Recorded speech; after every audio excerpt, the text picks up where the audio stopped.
Good morning. This would be better like that, wouldn't it? But hi.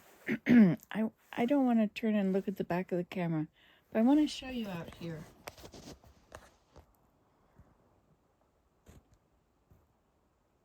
Isn't that beautiful? Tall, reaching maples.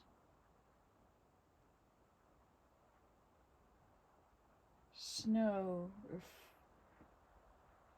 shining on the ice, the refrozen snow.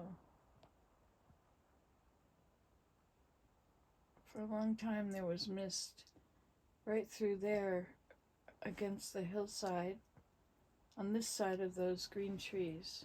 Just those two. No, is it on this side? No. It's between these tall beech trees and those spruce trees is Iceberg Pond.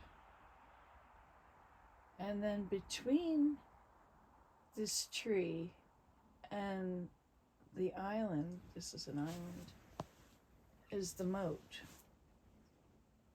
The moat is out here between those layers.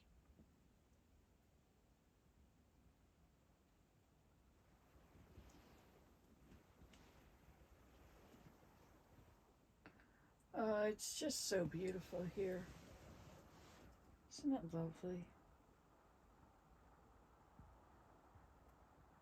So I'm coming to you today from Grandma's cottage. Now, let me give you a little history of this.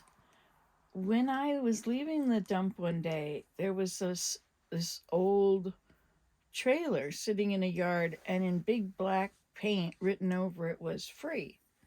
I thought, wow, interesting. And so I brought it home, and it was dingy. It had been lived in, and it was smoked in, and the animals had been in it, but it was an interesting place because it was someone's home. And as I cleaned it, I could see how they lived in here. And it was very interesting. Anyway, I took away the old curtains and painted it and spruced it up a bit, and it was ready to be thrown away when we got it. And now I thought I would let it live out its last life here, and I can enjoy the last bits. It's like, finishing everything on your plate, right? Or licking the bowl clean, as my father would say. We weren't to do that.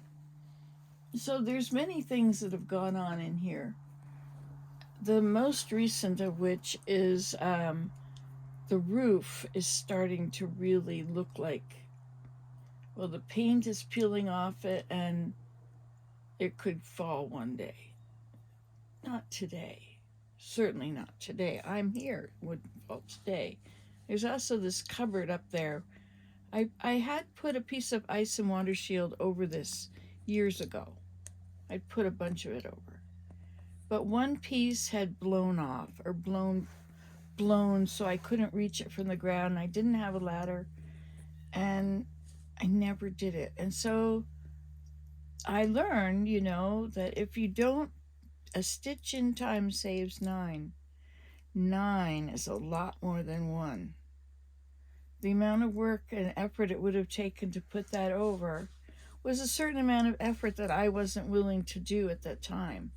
But now the amount of work, now you have to remove the roof, remove the cupboards, the whole thing is, anyway, this is the end of this. But in the meantime, it's still really cool.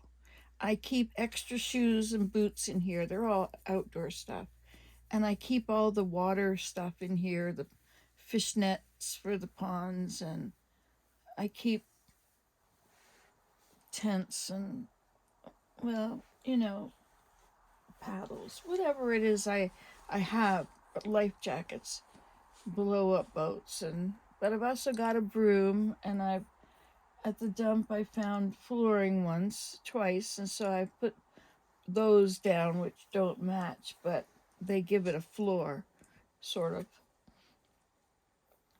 And it doesn't have a door, and it doesn't have a piece of glass in one of the windows. One of the windows I put a piece of glass in. It used to be open, and the birds that lived up above this.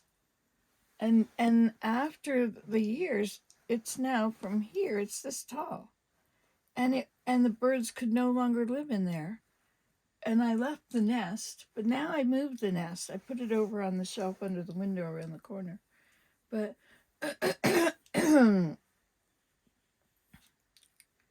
but the Phoebes didn't come back. And I'm not sure why. They always lived in that tree right there. What is AFE lock about? So there's a tree out there. So this is the worst where it's gonna fall apart. Mary and I got this. I think it was on an island off the coast of Georgia.